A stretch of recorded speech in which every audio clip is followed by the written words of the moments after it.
आणि आता पुराय खबरो. विधानसभेचे अधिवेशन जाहीर जाल्या उपरांत स्कीम जाहीर करप हे एकदम सारकें न्ही. हे ब्रीच ऑफ प्रिविलेज अशें काँग्रेसीचो शांताराम नायक उलयलो. तशेंच फक्त सत्ताधारी पक्षाच्याच आमदारांक स्कीम दिवप हें संविधानाच्या आड आसा म्हूण तो मुखार उलयलो. पणजेच्या नार्डिक्सको खातीर Gautam Shirodkar.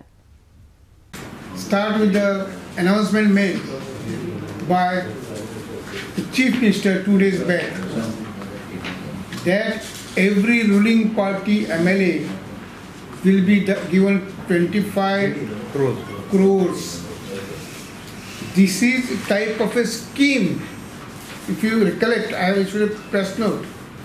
This is a type of scheme announced by Chief Minister when the session of the assembly has already been notified by the governor. Making announcement of a scheme when session has been called amounts to a breach of privilege. Will you move up? Apart from that, announcement that only ruling party will be given 25 crores is a blatant illegality and violation of Constitution.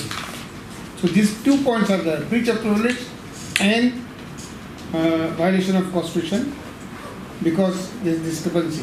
The leader of opposition will move on breach of privilege. Now who will move that, they will decide. CLP will decide. So opposition will move on breach of privilege. I think I have told them